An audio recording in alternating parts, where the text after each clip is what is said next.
meriah Idul Fitri di tanah air.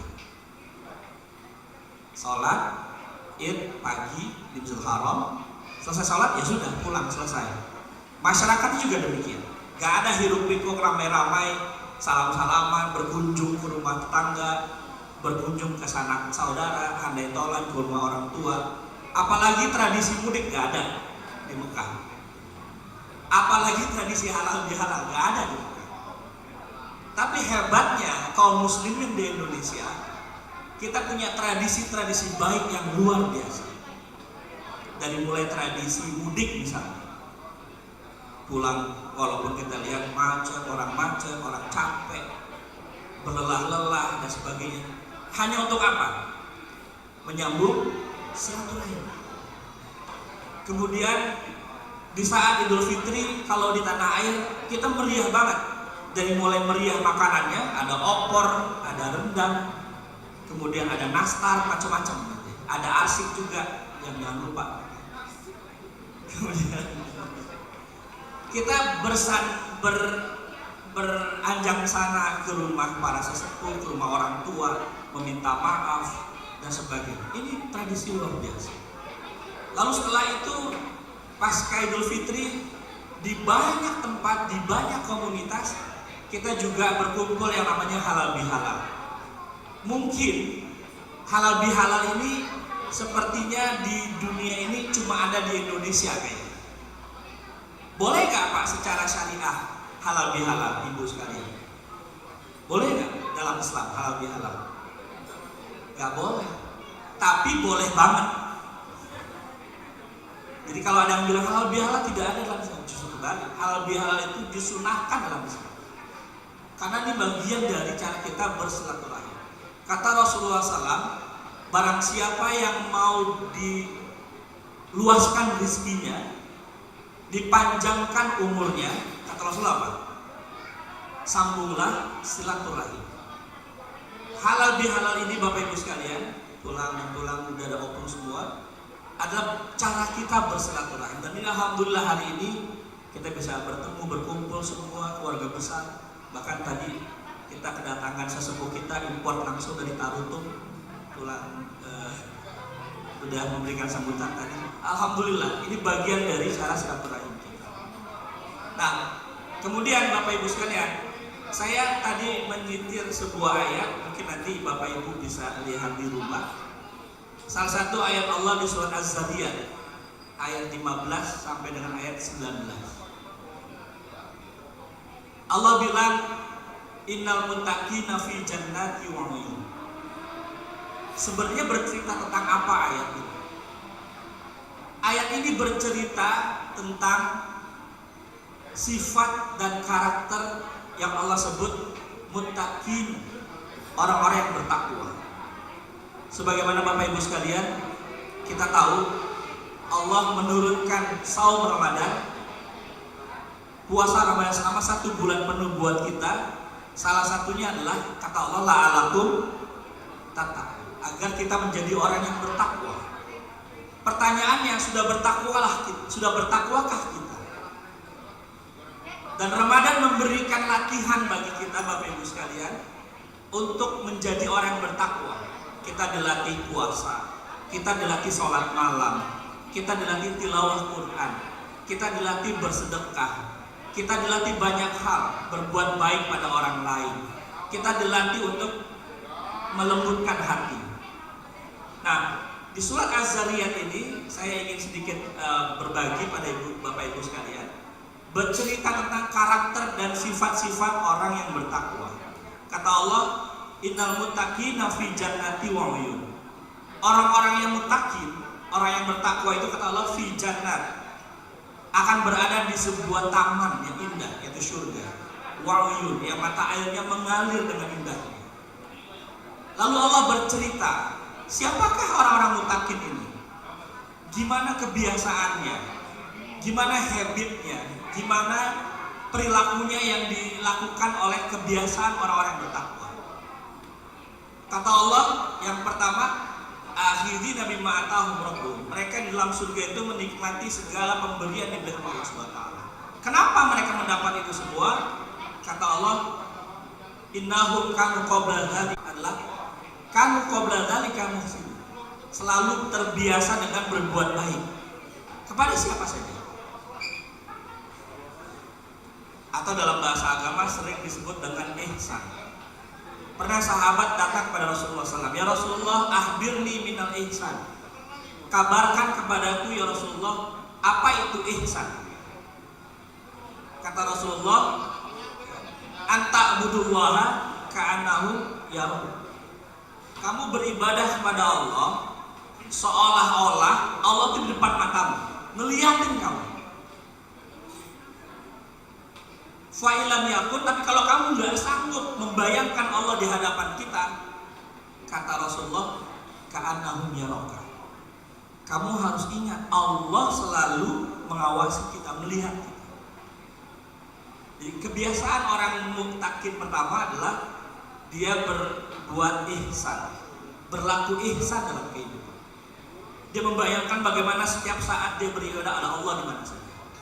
Atau kalau dia tidak bisa membayangkan Allah di hadapannya, dia yakin Allah melihat kita, melihat perbuatan kita, tindak-tindakan kita. Tidak sepeser pun kegiatan kita yang tidak diperhatikan Allah, lepas dari pantauan Allah SWT.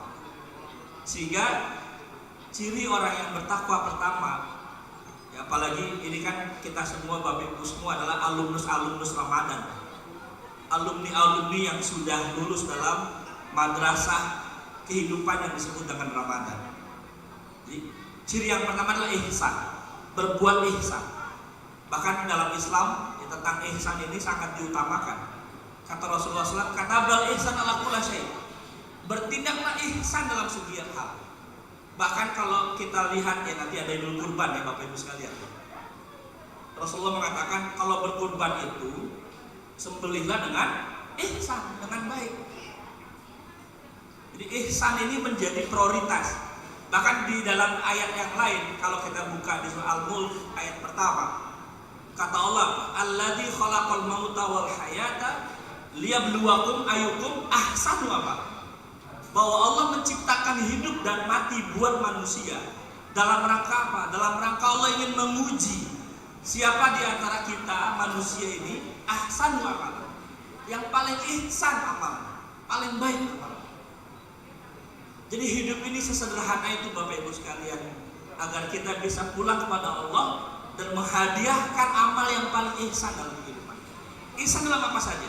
Ihsan dalam berkeluarga bagi anak dan istri, ihsan dalam bertetangga, ihsan dalam pekerjaan, profesionalisme, dan lain sebagainya. Ini yang pertama ciri dari orang-orang bertakwa. Disebutkan dalam Az-Zariyat yang tadi saya sitir di buka ceramah ini. Yang kedua, kata Allah Subhanahu wa taala di surah Az-Zariyat, gimana sih ciri-ciri orang muttaqin tadi setelah yang berbuat ihsan? Kata Allah, kanu qalilan minal laili ma yahjaun.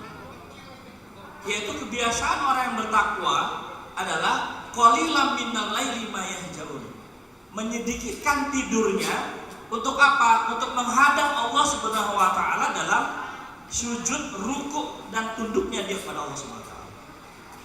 Jadi menyedikitkan tidur. Dan Ramadan kemarin kita dilatih oleh Allah untuk terbiasa bangun malam. Ya salah satu dengan tarawih, dengan itikaf, barangkali Bapak Ibu sekalian sebagian kita ikut itikaf. Melatih kita agar punya karakter orang yang bertakwa, menyedikitkan tidurnya. Tapi bukan berarti menyedikitkan tidurnya, kan saya juga menyedikitkan tidur Pak, malam nonton Liga Champions, bukan, beda. Yang dimaksud Allah kan qalilan minal laili ma yahjaun adalah dia datang kepada Allah, dia sujud kepada Allah di tengah malam dengan qiyamul lail. Bahkan Rasulullah SAW ya sempat diperintahkan oleh Allah SWT, diwajibkan bahkan untuk sholat malam sebelum akhirnya Allah sunahkan.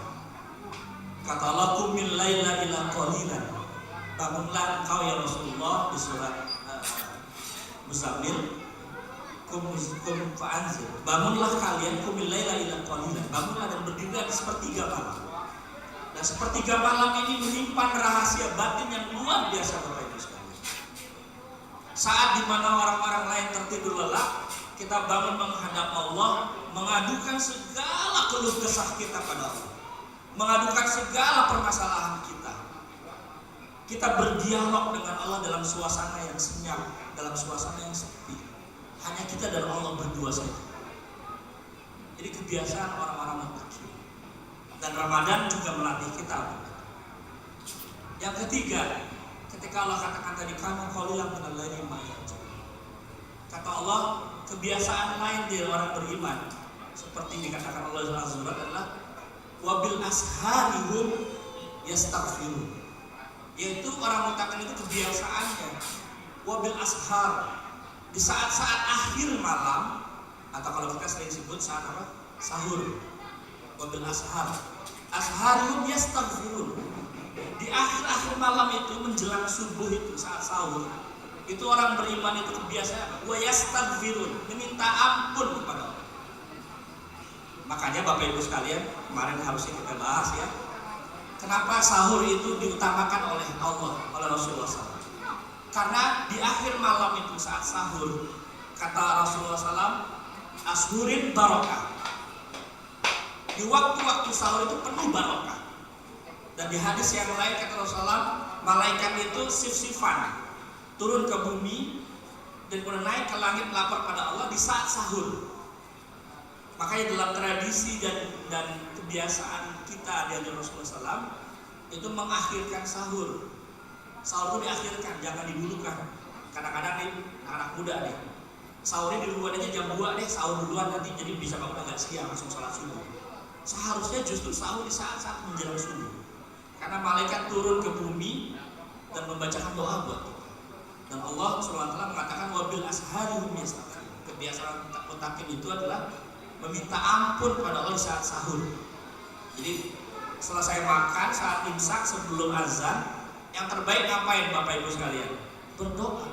Jangan buka HP, apalagi nonton TV yang lucu-lucu nggak jelas itu ya. Justru saat yang tepat itu membaca doa sebanyak-banyaknya, memohon ampun pada Allah SWT. Karena pada saat itu malaikat turun ke bumi berganti untuk melapor pada Allah SWT. Ini kebiasaan yang ketiga Bapak Ibu sekalian terkait dengan Ramadan kita, atau ciri-ciri atau sifat orang yang bertakwa adalah selalu memohon ampun di saat-saat detik-detik terakhir saat sahur. Dan alhamdulillah selama 1 bulan kita dilatih oleh Allah untuk bangun sahur, walaupun hanya dengan seteguk air minum kata Rasulullah. Sahur, bangun sahur, walaupun ada dengan seteguk air. Karena saat sahur itu saat-saat yang sangat ijabah doa kita.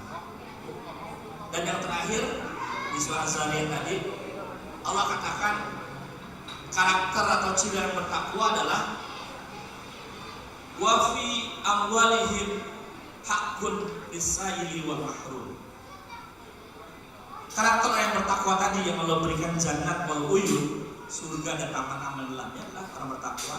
Kata Allah, wa fi amwalihim haqqun lis-sa'ili wal mahrum. Orang bertakwa selalu merasa dalam hartanya, kata Allah, wa fi amwal, di dalam hartanya haqqun, ada hak lis-sa'ili wal mahrum, bagi orang-orang yang meminta ataupun orang-orang yang tidak meminta. Dan Bapak Ibu sekalian rahimakumullah, bahwa di setiap lembar rezeki yang Allah beri kepada kita, rezeki apa saja, ada hak orang-orang fakir, ada hak orang-orang miskin, ada hak orang-orang du'afa, baik mereka yang meminta-minta maupun yang tidak meminta-minta. Karena ada juga banyak orang-orang fakir, orang-orang du'afa yang dia menjaga muruah dirinya, wibawa dirinya, dia nggak mau meminta-minta, tapi dia ada hak. Sehingga makanya dalam Islam kita dianjurkan dan diwajibkan bahkan berzakat salah satu. Dan kita juga dianjurkan bersedekah. Kita dianjurkan berinfak. Kenapa kita harus berinfak dan bersedekah? Pertama, ada hak orang lain di situ. Di setiap jerih payah dan tetes rezeki kita, Bapak Ibu sekalian, ada hak orang lain yang Allah titipkan melalui kita. Kita harus yakin, harta yang kita miliki hari ini sejatinya adalah ada titipan dari Allah untuk diberikan kepada yang lain. Dan orang-orang yang bertakwa merasa wa fi amwalihim haqqul lisaili wa mahrum. Merasa hartanya itu ada hak orang lain di situ. Kita harus luangkan. Bapak Ibu sekalian, sedekah, infak atau apapun jenisnya, selain dia adalah hak orang lain, adalah melatih buat kita semua agar hati ini tidak terikat pada apa yang disebut dengan al-hubbud dunia, cinta pada dunia. Kita belajar, dilatih dalam Islam untuk merilis, melepas apa yang sebenarnya bukan milik kita, tapi kita merasa milik kita. Kita buang, kita berikan pada yang lain. Kita melatih apa yang kita sukai, kita berikan pada yang lain. Apa yang kita miliki, kita bagi pada orang. Jadi perintah sharing, perintah caring dalam Islam ini bukan hal yang aneh lagi, karena kita diperintahkan untuk berbagi. Dan kemarin juga Ramadan, saya kira kita semua Bapak Ibu, seperti yang hanya Rasulullah SAW, yang kata sahabat Rasulullah, kalau Ramadan tangannya seperti angin, mudah membagi-bagi. Dan Ramadan kemarin melatih kita untuk berbagi pada fakir, pada miskin, pada duafa, pada orang-orang yang membutuhkan. Pasca Ramadan harus menjadi kebiasaan berbagi dengan orang lain, baik yang meminta ataupun tidak meminta. Karena sejatinya di setiap harta kita ada titipan orang lain yang harus kita berikan. Apalagi nanti sebentar lagi ada kurban, ada Idul Kurban. Kita bisa lebih optimal lagi memberikan kebaikan-kebaikan bagi sesama kita. Nah ini Bapak Ibu rahimahullah, yang terakhir ciri dari orang bertakwa adalah dia yakin hartanya ada hak orang lain di situ, yang harus diberi, yang harus dibagi. Kira-kira itu saja Bapak Ibu sekalian, karena waktu ini makin siang dan ceramah di jam-jam segini, ceramah-ceramah di waktu-waktu yang agak krusial ya, karena menjelang makan siang. Dan yang terakhir, saya ingin cerita ada dua perumpamaan dalam kehidupan merefleksikan Ramadan. Kita kenal namanya ular dan kupu-kupu. Ular itu secara biologis dia akan mengalami fase yang namanya ganti kulit. Di fase tertentu dia berdiam diri, kulitnya mengelupas, kemudian dia diam aja sampai akhirnya ular itu keluar dengan kulit yang baru, yang lebih segar. Tapi wujudnya sama nggak? Sama, wujudnya ular. Hanya kulitnya di saat itu dia berubah. Tapi berbeda dengan kupu-kupu. Kupu-kupu itu mengalami metamorfosa dari larva menjadi kepompong kemudian menjadi kupu-kupu. Dan dia berubah wujud dari sebuah larva yang kita sering jijik melihatnya itu, kemudian dia menjadi kepompong dan dia keluar menjadi kupu-kupu. Nah, Bapak Ibu sekalian, Ramadan ini menjadi evaluasi bagi kita. Kita sudah dilatih oleh Allah SWT selama sebulan penuh untuk berubah menjadi lebih pribadi yang lebih baik. Pertanyaannya adalah, apakah kita ingin menjadi seperti ular yang berubahnya sesaat, kulitnya aja yang berubah, keluarnya tetap ular, atau kita menjadi kupu-kupu yang tadinya larva, kepompong, kupu-kupu berubah. Nah, kita seringkali terjebak dalam simbol-simbol kebiasaan yang berubah sesaat. Kalau Ramadan rajin ke masjid, Ramadan rajin baca Quran, Ramadan tiba-tiba sering berinfak, tapi pasca Ramadan hilang semuanya. Kalau begitu caranya, kita persis seperti ular, kembali ke wujud asal. Akhlaknya jadi tidak berubah. Mungkin di Ramadan apalagi kalau sinetron ya, kalau Ramadan tiba-tiba pemain sinetronnya berkopian dan berkerudung. Setelah Ramadan ya buka-buka lagi. Nah, kita juga ingin semuanya pilihan di kita. Apakah Ramadan ini memberikan dampak berubah bagi kita secara mentally, secara ibadah dan secara keimanan. Tapi tentunya kita ingin berubah dari larva menjadi kepompong dan menjadi kupu-kupu. Dan kita berharap Ramadan bisa merubah kita, kebiasaan-kebiasaan lama yang buruk, kebiasaan lama yang jauh dari ibadah menjadi lebih dekat kepada ibadah. Saya kira itu saja kurang lebihnya. Mohon maaf sama sekali lagi bagi Bapak Ibu sekalian, para sepuh, opung dan semuanya, kalau nasihat ini terlalu berlebihan dan juga mungkin melukai sebagai perasaan Bapak Ibu tanpa bermaksud seperti itu, saya sekali lagi yang makin minta maaf, dan semoga ini menjadi tazkirah mengingat buat saya terutama pribadi dan keluarga selama Bapak Ibu sekalian. Aku qouli hadza wa astaghfirullahaladzim wa salil muslimin wa muslimat wal mu'min wal mu'minat innahu huwal ghafurur rahim. Rabbana atina fid dunya hasanah wa fil akhirati hasanah wa qina adzabannar. Assalamualaikum warahmatullahi wabarakatuh. Terima kasih kepada Bapak yang telah memberikan tausiah ya, kepada Bapak Aribowo, sarjana teknik register manajemen. Suatu pemberian ilmu yang bagus ya. Jadi kita dalam Ramadan ini kita sarikan, kita rubahlah, bukan seperti ular only change the skin ya, only change the skin, jadi hanya merubah kulit aja, itu namanya ular merubah kulit, only to change the skin. Tapi kita menjadi seperti kupu-kupu, mulai daripada kepompong menjadi kupu-kupu. Subhanallah. Ini saya dari Ustaz Haji Runtumahwa. Kemudian berikutnya seperti kata Pak Ustaz tadi, kita juga hikmah Ramadan ini adalah memberi. Untuk itu ada santunan juga pada anak yatim. Kami persilakan untuk ketua panitia pelaksana untuk memimpin acara untuk memberikan santunan kepada anak yatim. Silakan.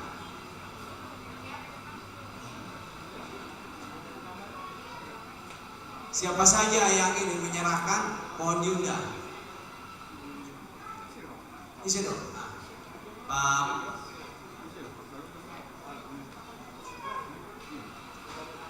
Pak Tobing, Pak James Tobing. Nah, sini. Nah, kajian.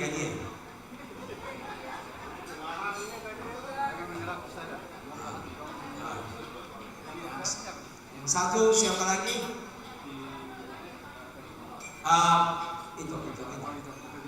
Itu Jerry menyampaikan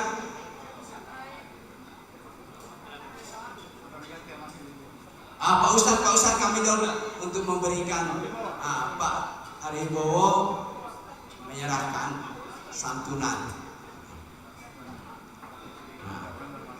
Ya, kami persilakan untuk siapa lagi? Pak Ketua, siapa? Pak Anwar Huta Barat dari Tarutung. Sedikit tapi mudah-mudahan bermanfaat.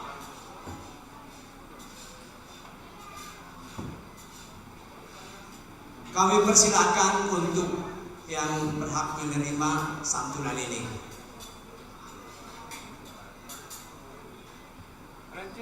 Renceng, mana? Yang mana yang mau menerima?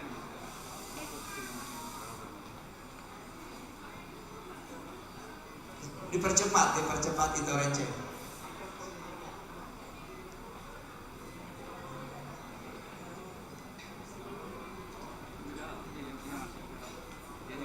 Enggak, masuknya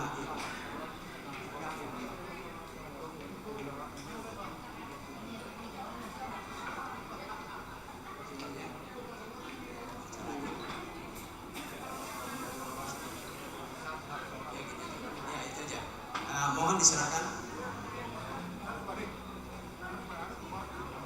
Ada namanya?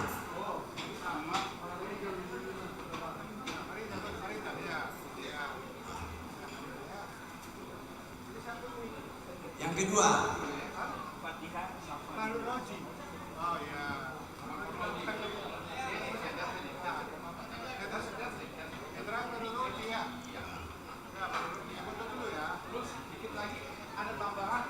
dari kita pribadi.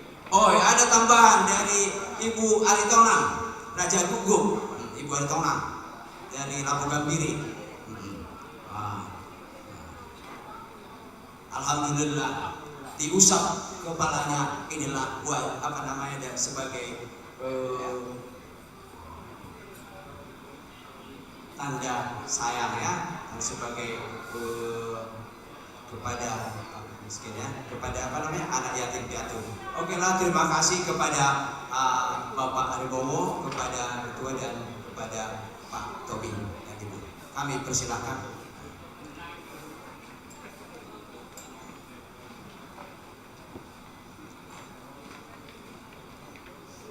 Selanjutnya adalah sebelum kita makan siang ya, kita ada waktu 15 menit untuk berkenalan. Jadi nanti sesi ini berkenalan, baru habis itu baru kita sholat, baru hiburan. Nah untuk itu ini aja langsung begini, nanti kami panggil dalam tempo sedikit aja ya untuk memperkenalkan diri. Mulai dari Pak Ketua, mohon Pak Ketua.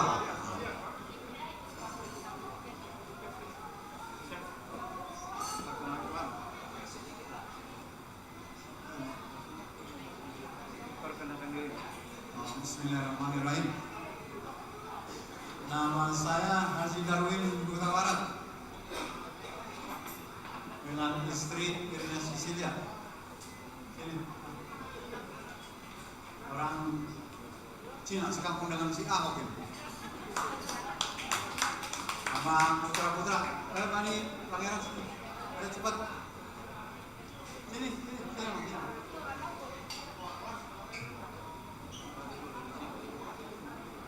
Nah ini putra-putra saya nih,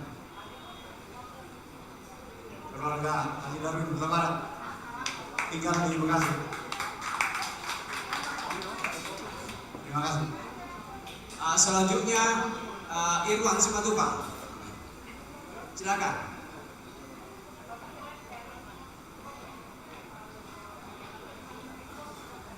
Assalamualaikum warahmatullahi wabarakatuh. Saya Irwan Simatupang, sekarang tinggal di Bekasi. Minta maaf, anak dan istri, cucu juga belum bisa ikut karena juga punya acara di halal yang sama di Bekasi. Sekali lagi masih sawalan atas nama pribadi dan keluarga, ucapkan minal aidin wal faizin, mohon maaf lahir batin. Semoga silaturahmi ini senantiasa membawa kebersamaan buat kita semua dan senantiasa membawa manfaat serta kebaikan-kebaikan untuk kita semua, termasuk keluarga kita serta anak cucu kita. Terima kasih. Assalamualaikum warahmatullahi wabarakatuh. Bobi Nababan.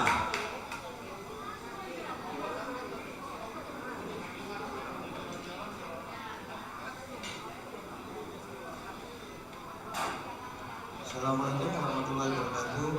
Nama saya Bobi Rahmat Nababan. Istri saya Dwi Agus Suprimanti dengan anak saya Bagas Hamorang Syardik. Ini istri saya.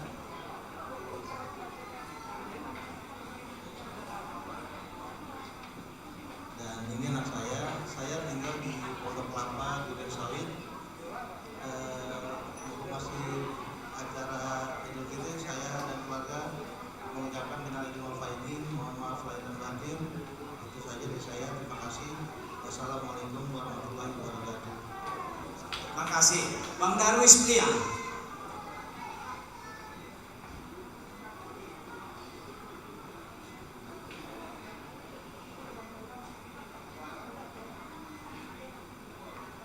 Bang Majikan nggak ada Bang Majikan?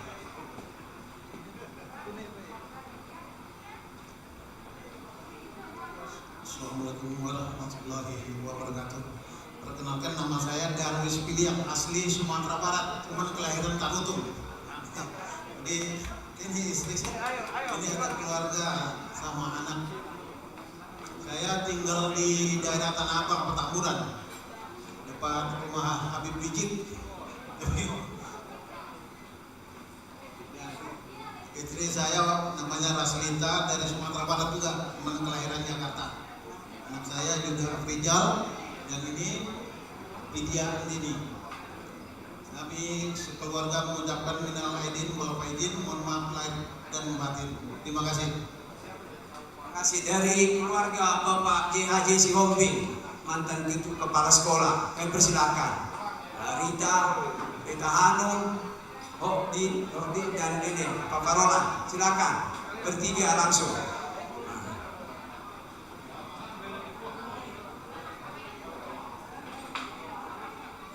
Ayo Kak Rita, langsung.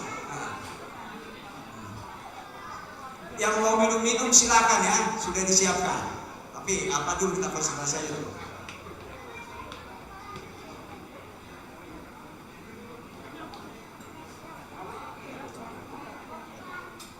Assalamualaikum warahmatullahi wabarakatuh. Nama saya Falwando Siokni Kota. Ini ada istri saya, Puspita Sari, yang pun jadi Bogor Barat. Ada juga yang nggak mau naik panggung. Dan ini ada Ito saya, rekan saya di Taman Jombing, Kota Barat. Ito saya juga kemudian di orientasi Jombing, adalah Tobi. Kami mengucapkan minal aidin wal faizin, mohon maaf lahir dan batin. Billahi taufiq wal hidayah. Wassalamualaikum warahmatullahi wabarakatuh. Kami persilakan Bang Janes Tobing dan Ayu Pak Ibu ini rekan dia ini selalu menghias peradilan ini. Ada berita boleh.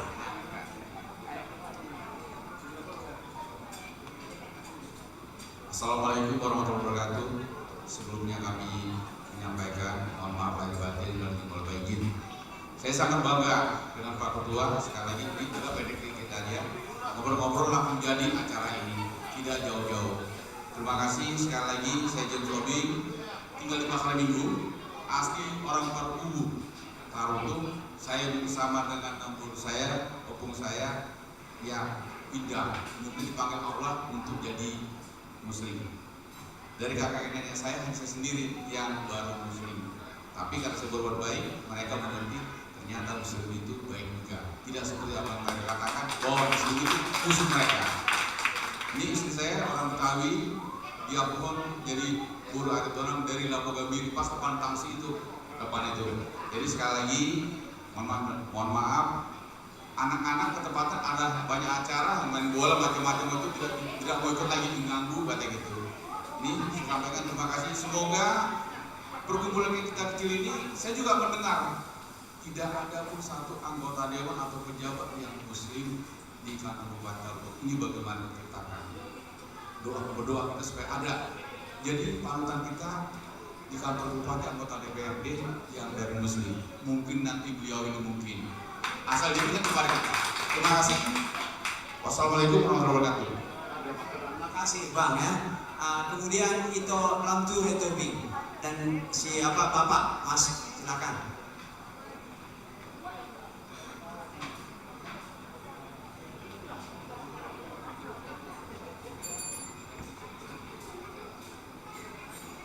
Assalamualaikum warahmatullahi wabarakatuh. Saya Lamtura Buru Tobing, di Pangkibaho, kalau kartu mungkin ada yang kenal ya. Saya mualaf kawin sama. Assalamualaikum warahmatullahi wabarakatuh.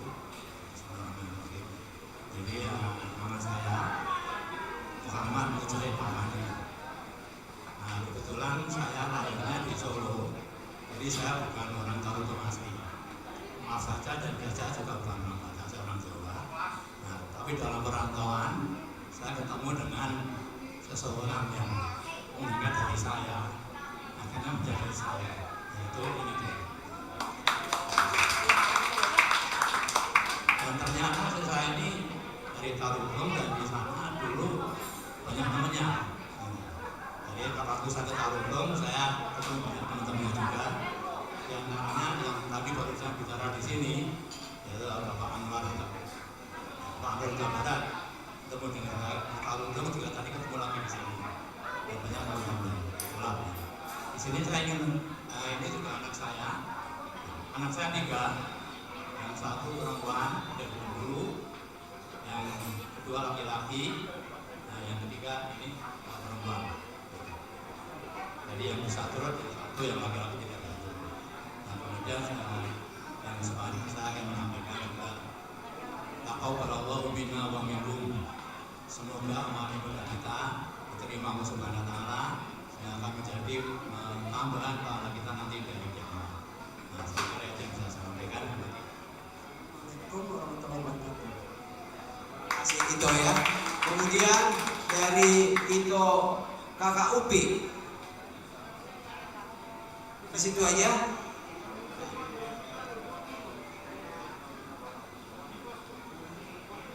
Dari sini aja ya, memperkenalkan diri.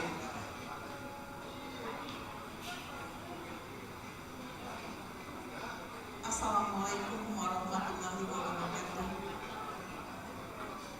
Saya Upi Mansur, anak dari Gandres Tarutung tahun 60-an. Waktu itu saya masih SD kelas 6. Kelas 3 SMP saya hijrah ke Medan. Dan ketemu lagi dengan keluarga Muslim Tarutung untuk menjalin silaturahmi di antara kita. Demikian dari saya. Assalamualaikum warahmatullahi wabarakatuh.